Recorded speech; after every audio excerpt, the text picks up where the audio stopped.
Отырыңдар. Бүгінгі сабағымызда сәл тәжірибесінде бүгінгі сабақ ерекше сабақ. Бұл сабағымыз кіріктірілген сабақ. Яғни химия, биология, физика, ағылшын тілі пәндерін бірге кіріктірілген сабағы. Мен химия, биология пәні мұғалімі Исхакова Кесіба Картаевна, физика пәні мұғалімі Қыстаубаева Айымгүл Бепсбаевна, ағылшын тілі пәні мұғалімі Алтынбаева Айнұр Сагынқалиевна.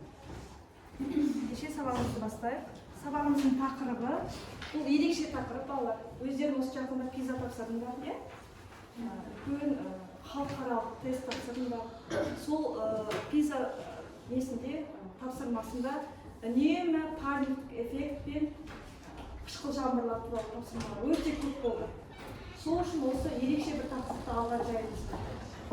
Сабағымыздың тақырыбы парниктік эффект, қышқыл жаңбырлар, ғылымдар тоғысында. Сабағымыздың мақсаты парниктік эффект пен қышқыл жаңбырдың химиялық және физикалық негіздерді түсіну, экологиялық әсерін білу және ағылшын тілінде ғылыми терминдерді меңгеру болып табылады. Енді қазір сіздерге бейне көрсетілім көрсетемін.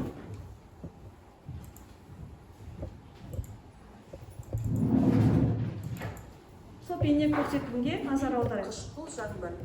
Сіздерді жаңбыр атты табиғи құбылыспен таңқалдыра алмаймыз. Бірақ қышқыл жаңбыр атты терминді көп естиміз. Сонымен қышқыл жаңбыр дегеніміз не? Онымен қалай күресеміз? Қарапайым жаңбырда әлсіз қышқылдық реакция жүреді. Бірақ ауаға көп мөлшерде көмірқышқыл газы қосылатын болса, сумен реакцияға түсіп, оның pH-і төмендейді. Көмірқышқыл газдары көмір кендерінде кездеседі. Олардың жану мен балқуы нәтижесінде SO2 газы бөлінеді. Көмірқышқыл газының көзіне жылу станциялары мен металлургиялық заводтар, жеңіл автокөліктерінен шығатын түтіндер жатады. Қышқыл тек жаңбыр бола алмайды. Ол сонымен қатар pH-і төмен қар, бұршақ жатады. Азот оксиді, күкірт оксиді, басқа да қышқылдармен атмосфера ластанады. Жаңбырдың қалыпты pH-і 5,6-5,7. Бірақ бұл pH мөлшері аймаққа байланысты өзгеріске ұшырауы мүмкін. Бұл өзгеріс атмосферадағы газдардың құрамына байланысты болады. Жаңбырдың қышқылдылығының артуы бірінші кезекте су астындағы өсімдіктер зардап шегеді. Судағы қышқылдың өсуі, кадмий, сынап, қорғасын бөлуі артады. Мұндай улы металдар судағы өсімдіктер мен балықтардың организмінде жиналуы мүмкін. Дәл сондай өнімді теңіз өнімдерін немесе балықтарды тағам ретінде пайдалану адам организміне зиян. Қышқыл жаңбыр өлі табиғат үшін де зиян. Ол ғимараттар, ескерткіштер, металды құрылғылар, көліктерді құртады. Әсіресе ескі ғимараттарды, мрамордан жасалған архитектуралық орындарға қышқыл жаңбыр зиянын келтіреді. Әлем қышқыл жаңбырмен күресіп келеді. Түрлі таратқыш құрылғылар орнатып, көліктердің түтінін жою үшін жұмыс жасауда. Кейбір мемлекеттерде көп мөлшерде түтін бөліп жүретін автокөліктерді қолдануға тыйым салынуда. Қоршаған ортаға толықтай ұқыпты қарау арқылы әлемді қышқыл жаңбырдан қорғай аламыз. Жақсы. Ал қышқыл жаңбыр дегеніміз не екен? Орнымыздан тұрып жауап берсек болады. Ауаға бөлінген күкірт диоксидтер, яғни SO2 бөлінсе, және де азот оксидтері бөлінсе, ол жаңбырмен әрекеттесіп, H2SO4 түзіледі, және де H2NO3 түзіледі. Бұл қышқыл жаңбыр пайда болуына келесі. Қышқыл түзіледі, қышқыл жаңбырдың орнына бізде жаңбыр таза су емес, кәдімгі қышқыл жаңбыр. Яғни топырақтың pH-ын қышқылдығын не істейді? Арттырады. Ал топырақта өскен өсімдіктер, яғни теңіздегі барлық тіршілік иелеріне үлкен зардабын тигізеді деп біз отырамыз. Енді бәріміз назар аударайық. Қышқыл жаңбырдың қоршаған ортаға әсері. Жаңағын айтты, бізде яғни өндіріс дамуына байланысты өте улы газдар атмосфераға бөлінеді. Олар жоқ болып кетпейді, олар аспанда не істейді? Жинақталады. Сол улы газдар, яғни жаңбыр түрінде, қар түрінде, бұршақ түрінде жерге түскен кезде, сол улы газдармен қосылып не түседі? Қышқыл түседі. Сонда біздің қазіргі жауып жатқан жаңбырымыз таза емес. Бұрынғы уақытта ата-бабаларымыз жаңбырдың жинаған. Сол жаңбырдың суына жуынған, жаңбырдың суына өздерінің киімдерін жуып тазаланған. Ал қазіргі кезде бізде жаңбыр суы таза емес. Сондықтан жаңбыр жауған кезде жалаңбас жүруге болмайды, далада киім жайып тұруға да болмайды. Сондықтан естерінде болсын, бұл бізде қышқыл жаңбыр. Енді жаңбырымыз қышқыл болып жерге түсті, топыраққа сіңді, топырақтың жаңа pH-ы не істейді? Өзгерді. pH-ы өзгергеннен кейін ол уланған топырақта уланған өсімдіктің шығуы. Ол уланған өсімдікті жануар мен адамдардың тұтынуы. Әрі қарай жаңа өзен көлдерге де жаңбыр суы құйылады ғой. Сол кезде жаңағы теңіздегі тіршілік иелері, балдырлар, балықтардың да өміріне үлкен зардап тигізеді. Түсінесіздер ме? Қазіргі уақытта кішкентай нәрестеде үлкен қарияға дейін әртүрлі ауруларға көбейіп жатыр аурудың түрлері. Сондықтан бұның барлығы жайдан жай емес. Осы біздің радиация дейміз ғой, бір сөз айтқанда, қышқыл жаңбырлардың әсері. Енді бізде тақтада көріп тұрсыңдар, улы газдар бар, көріп тұрсыңдар ма? SO2 дейміз, күкірттің диоксиді. Күкірт диоксиді, күкіртті газ деп атаймыз. Ол сумен реакцияға түскен кезде қандай қышқыл шығады екен? H2, вот деп санаңдар, SO3 қандай қышқыл мынау? Күкіртті әлсіз қышқыл. Әрі қарай күкірт ангидриді, күкірттің триоксиді. Ол сумен реакцияға түскен кезде H2, SO4, оны білесіңдер болады, ең күшті қышқыл. Одан кейін бізде көмір қышқыл газы. Бізде отын жанғанда, мына жерде автокөліктерді көріп тұрсыңдар ма? Олардың түтіндерінен бөлінетін газымыз көмір қышқыл газы, CO2 газы. Осы газ сумен реакцияға түскен кезде көмір қышқылы түсіріп кетеді. H2CO3 деген. Сосын улы газ бар NO2. Өте улы газ балар. Азот оксиді. Ол сумен реакцияға түскенде бұл жерде бір қышқыл емес, екі қышқыл түсіреді. HNO2 және HNO3. Осы жерде ең осы күшті қышқыл бізде азот қышқылы. HNO2-ні қалай атаймыз? Азотты бұл. Азотты бұл. HNO3 азот қышқылы. Бактерияларды арып жасай беріңдер. Бұл газдар.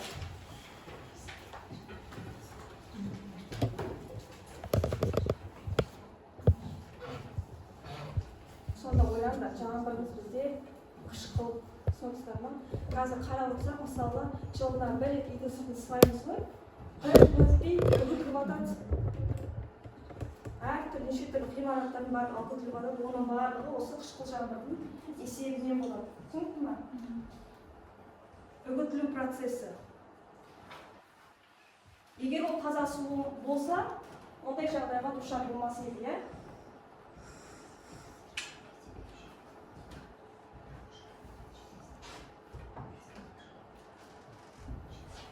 Тезірек жазып аламыз. Осы жердегі бізде күшті қышқылдарды атап кетейік тағы. H2S4, сосын HNO3.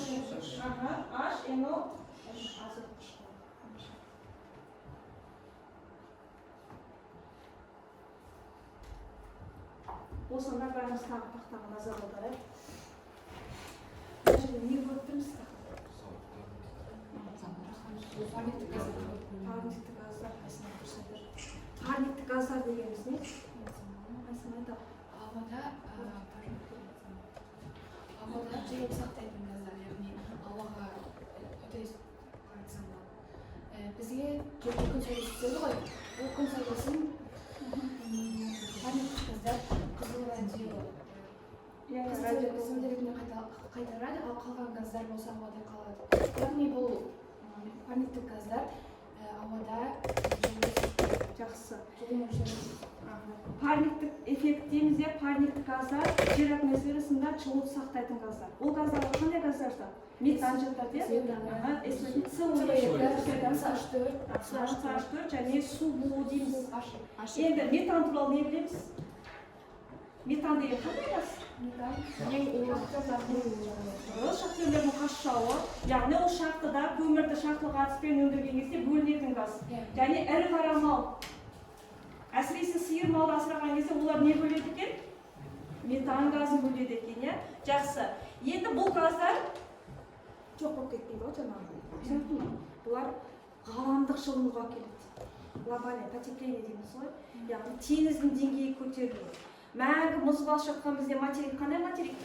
Антарктиданың еруі, солтүстік мұздың мұхитының еруі, таудың шынында мұздықтардың еруі, иә? Содан, яғни бізде білеміз жер бетінде су құрлыққа қарағанда судың мөлшері өте көп. Сонда теңіздің деңгейі көтерілген кезде жер бетінің су басу қаупі бар дейді. Сондықтан парниктік газдар олар да өте улы газдардың қатарына жатады, иә? Сондықтан теңіздің деңгейі көтерілу, ғаламдық жылыну, озон қабатының бұзылуына да келеді. Озон қабатының маңызы неде? Аяғым айта қойшы. Азот несі болмағанда жерге күн сәулесі өте көп жер бетінде тіршілік болмас еді. Барлық станцияларды бір мезетте жағып жүріп жүреді. Яғни жерден 25 километр биіктікте 200 миллиметр жұқа қабықша ғана озон қабаты. Ол күннен келген жаңа ультракүн сәулені жұтады да шамалы бір кішкентай бөлігін ғана жерге жібереді. Сонымен ғана жылу аламыз. Ал егер де ол қабық болмағаса, онда жер бетін жойып жіберетін. Тіршілік болмас еді. Түсінікті ғой? Жақсы, енді бала сендерге қазір мәтін береміз. Сол мәтінді тез оқып аламыз. 3 минут. Бұл мәтінде қышқыл жаңбыр туралы да, парниктік эффект туралы да айтылған. Сол бойынша қазір тапсырма орындаймыз. Тез оқып.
Болдық па?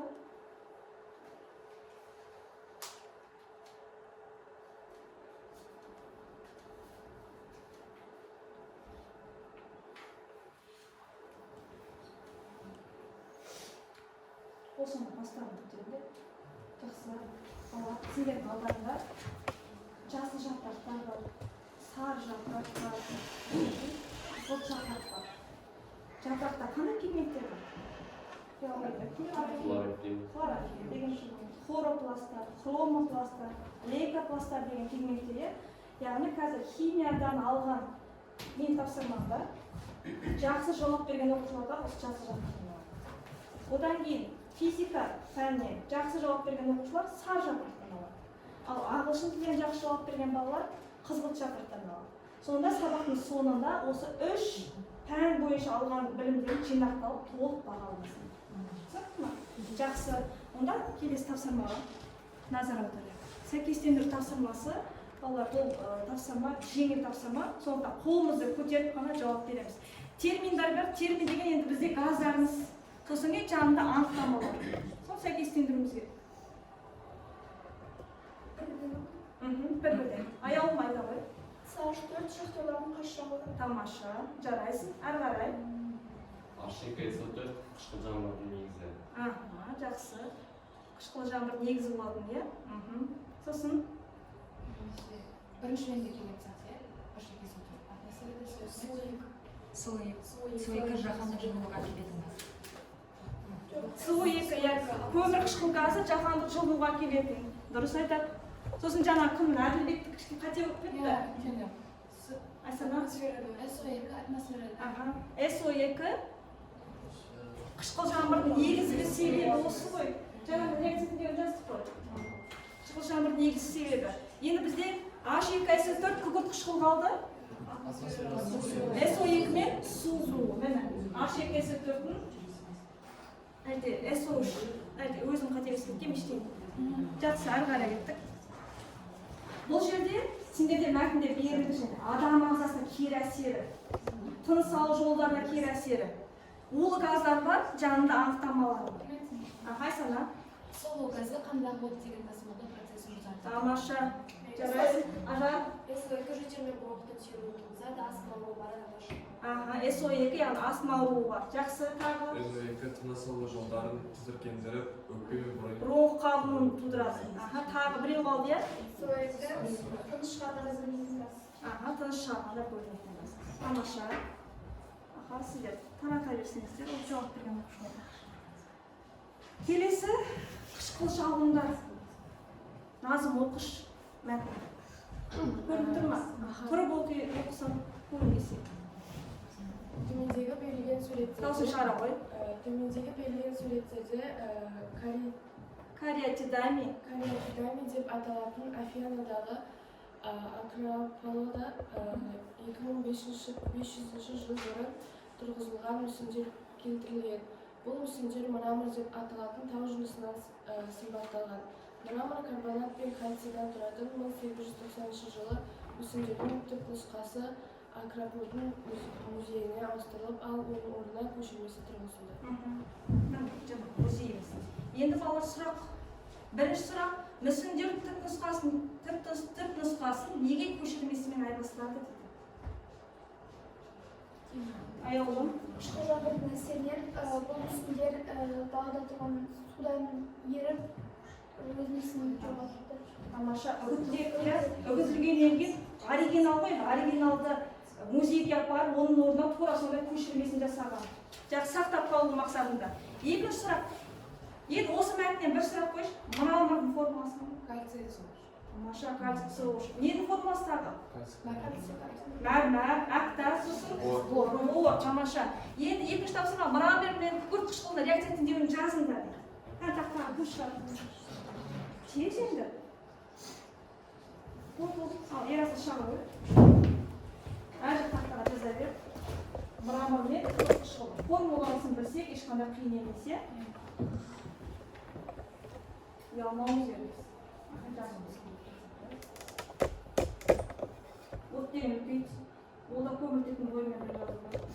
Қосылған күкірт қышқылы. Күкірт қышқылы. Шаласпаймыз. H2SO4.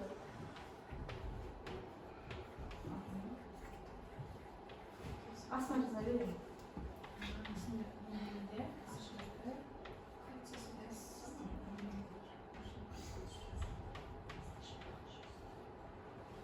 Енді осы жерге назар аударайықшы. Біздің күкірт, көмір қышқылы өте әлсіз қышқыл.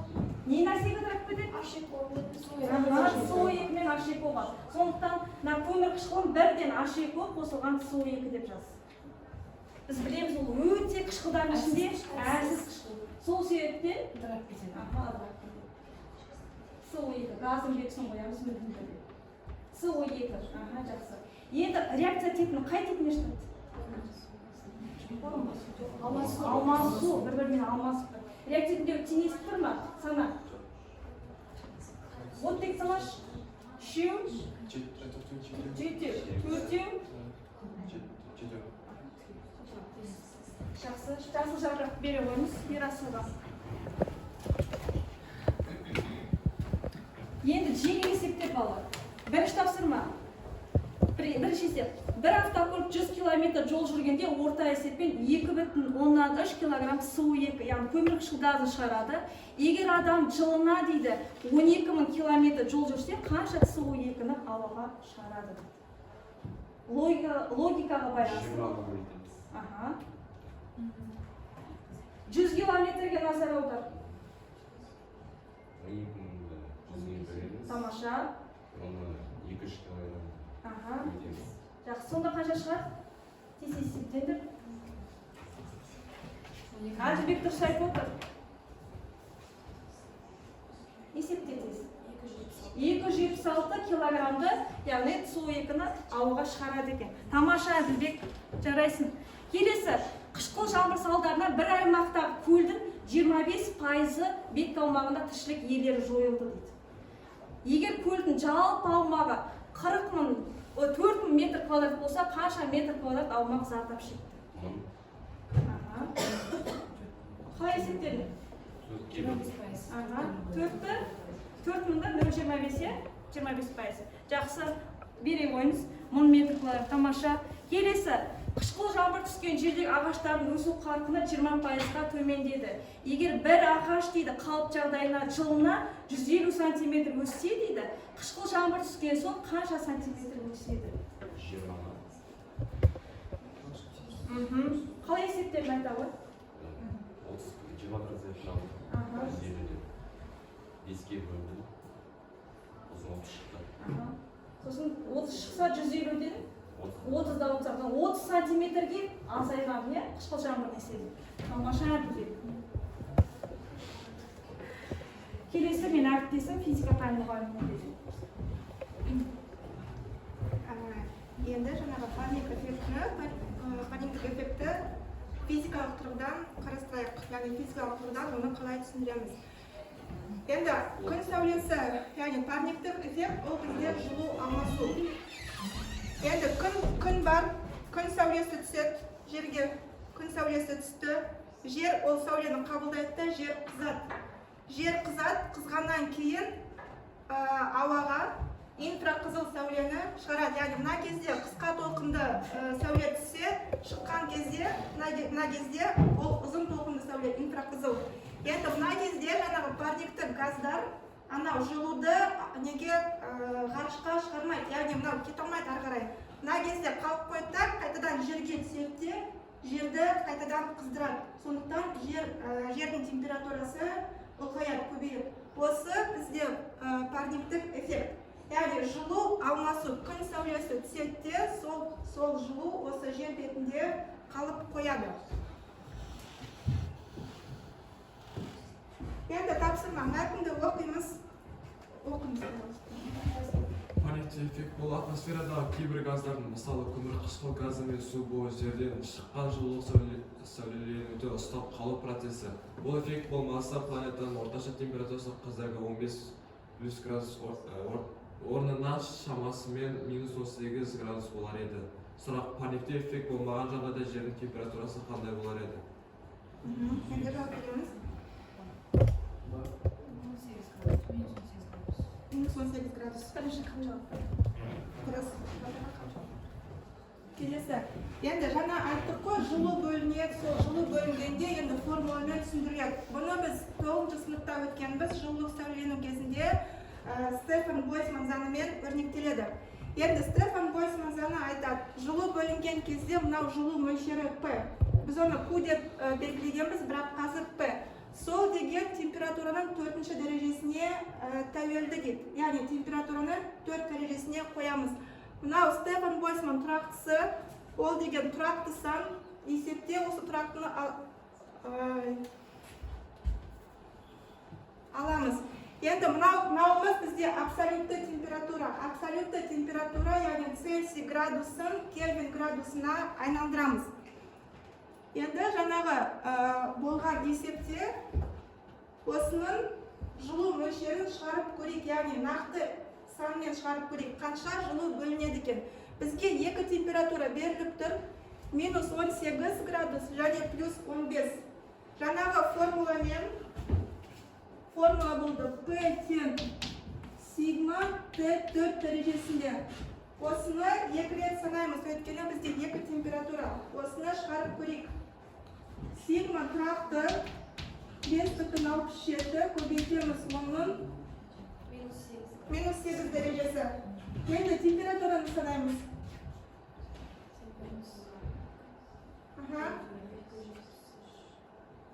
Біреуіміз тақтаға шығарып көреміз бе, әлі дәптерде шығарамыз ба?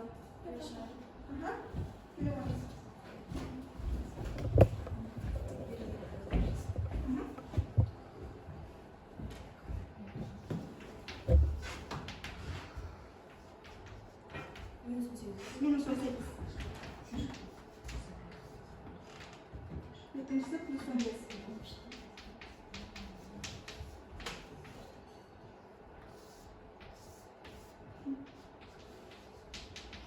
Табу керек?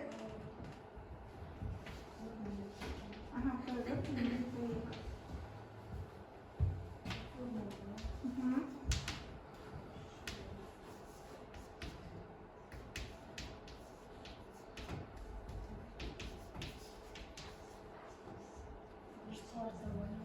Мгм.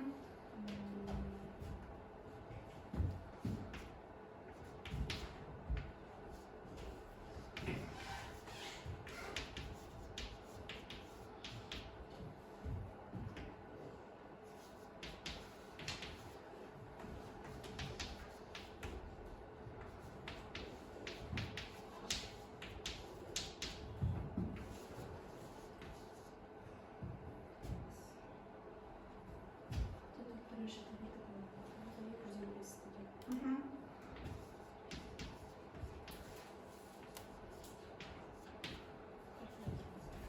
Мгм.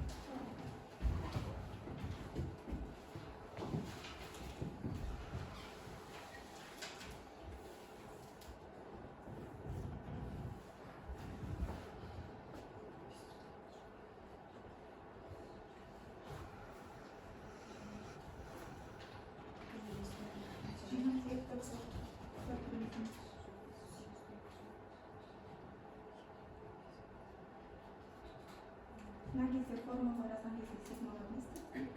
Нагизе тоже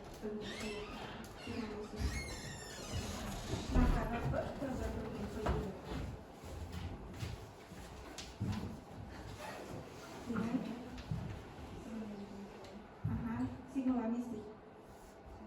Ну, сигнал вместе. Сигнал. Формула дальше сигнал слушайте. Да, формула вместе. Ага. Вектор ясный. Ага, проблемы. Сигма. Найдем себя. Ага. Куда температура можно?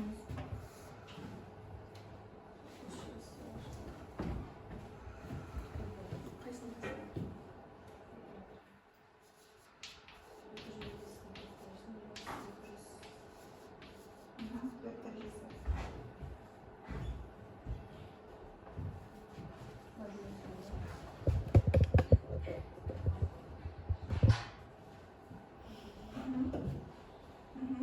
Енді үлкен сан шықты, ол кезде үтірден кейін екі сандағанбыз 0,88. Яғни температура өзгерген кезде бізде жылу почти бір есе көбейеді. Бір есеге көбейді. Яғни температураның өзгеруі жылудың өзгеруіне алып келеді. Мына кезде біз нақты санмен көруге болады. Нақты қаншаға өседі немесе өзгереді. Болды? Рахмет.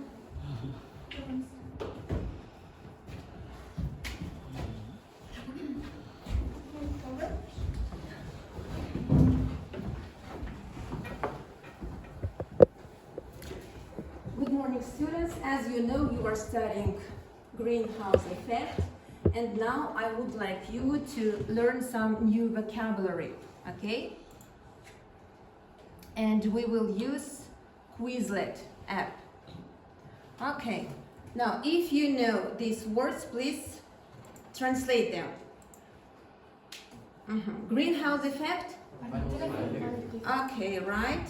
Yes. Next, warm up. Okay, yes, you're right. Жылыту. Next, produce. Produce. Agla, buli. Produce. Өндіру, шығару, өндіру. Next, Next, layer.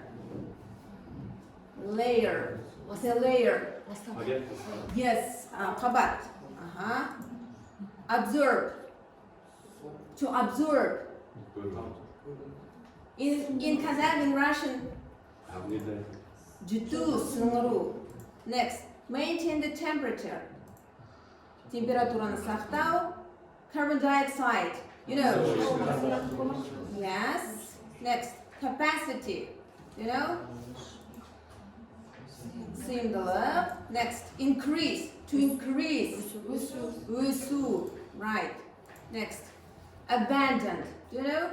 It's a new word for you. Abandoned. Кең таралған. Yes. Fossil fuels. Gas. Yes, right. Yes. Топливо. Yes. Energy consumed.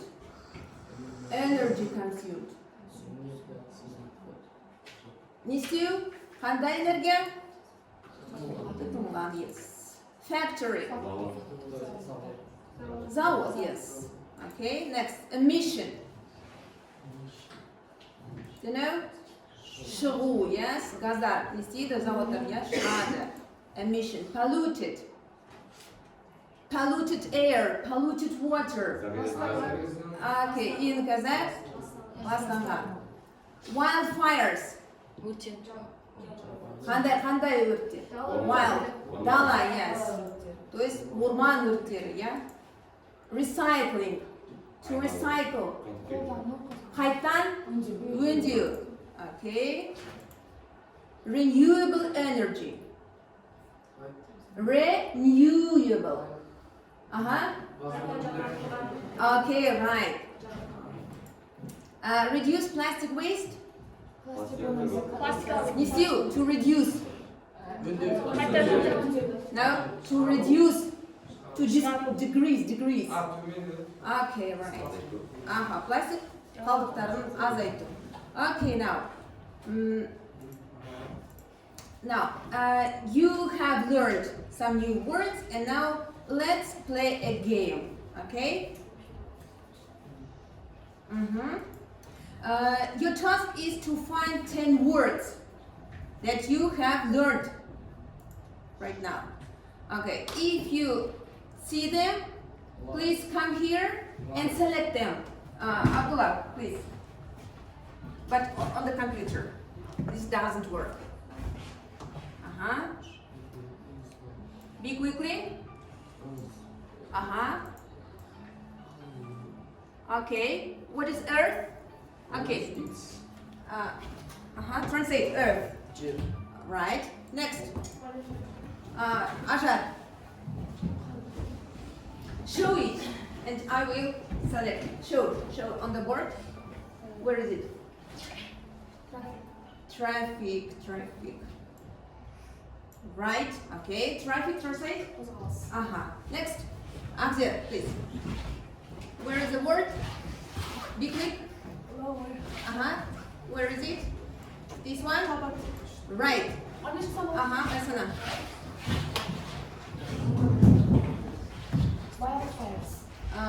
Wildfires. Translate. Okay. Adelbek. Look for words. Adelbek, please. Factory. Translate. Завод. Nazım. Which word? Abundant. I can't see it.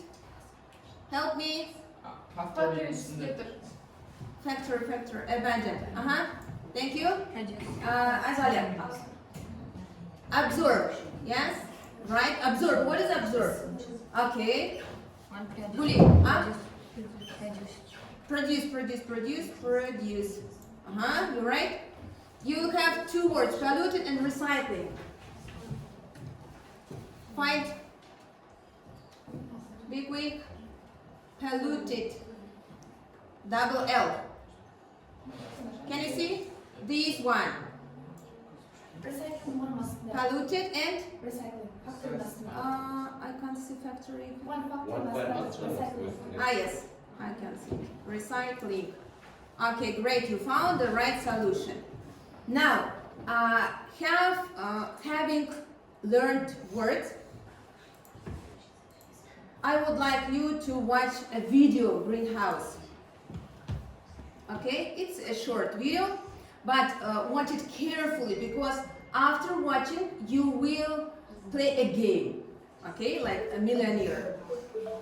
Smile and learn. Hello, friends. Today we're going to learn what is the greenhouse effect. Have you ever heard of it? The greenhouse effect is a natural phenomenon which makes life possible on our planet. But why do we talk about the greenhouse effect? Do you know how it works? Now you're going to understand it better. A greenhouse is an enclosed structure made of plastic or glass, used to grow crops, flowers, or plants. The walls and the ceiling allow sunlight to come through inside the greenhouse to warm it up. This way, we manage to maintain temperature and humidity in optimum conditions for plants to grow. The same effect is produced on our planet. How interesting! The Earth is surrounded by the atmosphere, a thin gaseous layer which allows part of the solar radiation to penetrate. To do that, this layer contains gases called greenhouse effect gases, whose mission is to absorb part of the energy received and maintain the temperature of the planet. One of the main greenhouse effect gases is CO2, also known as carbon dioxide.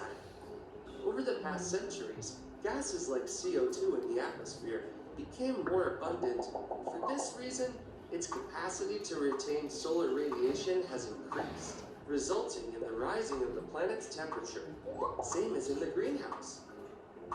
But the increase of these gases is very bad for the Earth. Why have they become more abundant in the atmosphere?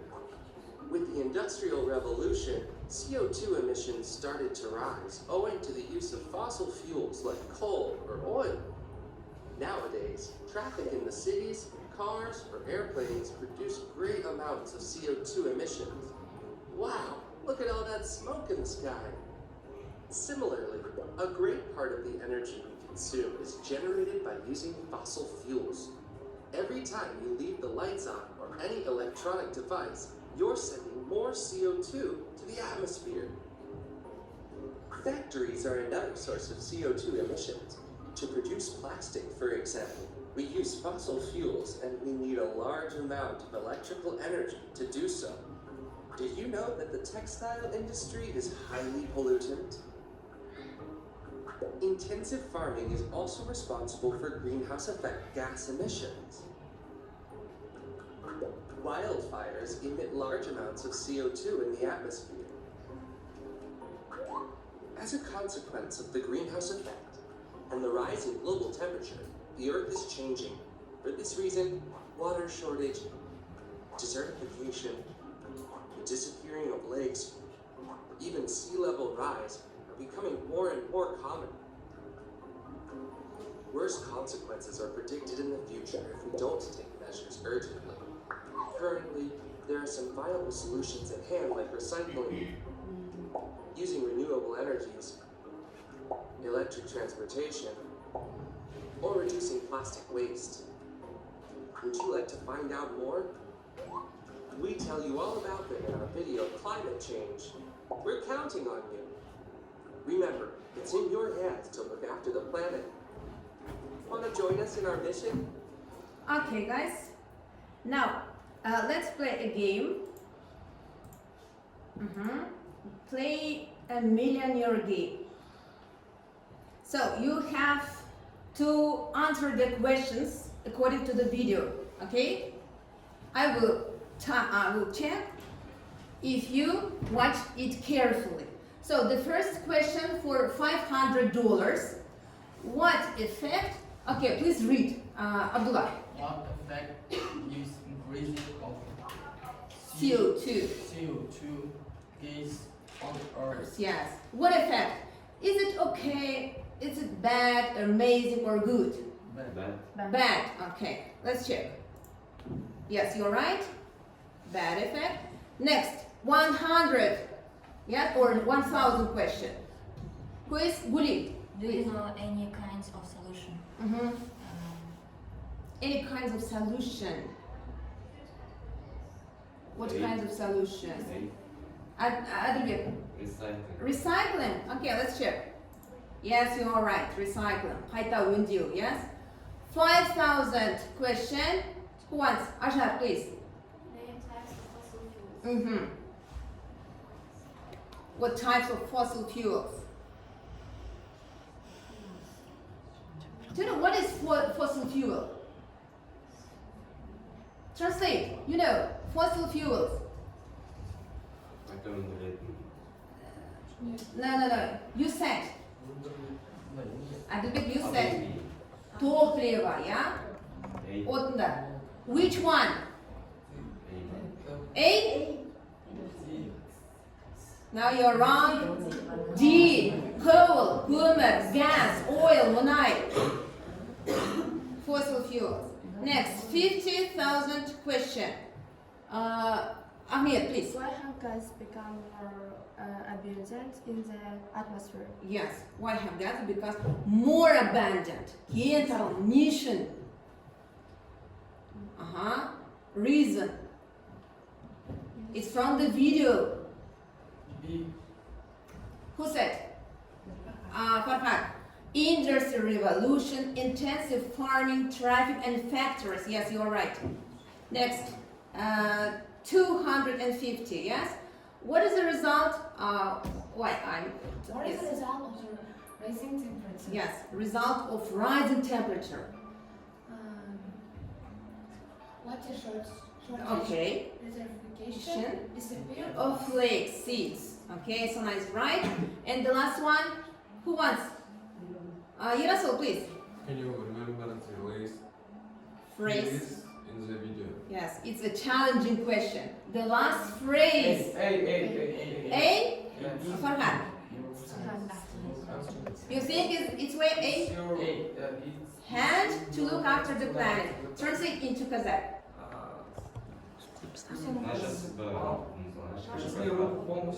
In Kazakh. It's in your hand to look after. Жердің несі? Біздің планетамызды өзіміздің қолымызда. Yes, you are right. Thank you guys. Yes, great. Thank you. Okay. Жақсы балалар, бүгінгі сабаққа көп мағлұмат алып жатсыңдар. Енді парниктік эффект, қышқыл жаңбырларды болдырмау үшін қандай шара қолдануымыз керек? Прикол айтыңызшы. қазба отындарын азайту керек. Қазба отындарын азайту керек? Азайту керек деген ол. Заводтардан жаңа болған энергия көздерін Жарайды, жақсы, келісемін. Заводтардан шығатын түтіндерге барлығына фильтрланып Тамаша, жарайсың. Жасыл жапыраққа берерсеңіздер, екі қушы. ауа су энергия алып Яғни, отын энергиясын алмастыру, иә? Болашақ отыны негізі, қазір сутекті болашақтың отыны деп жатыр, әлі де ғалымдар зерттеуде. Тағы өсімдік көп отырғызу.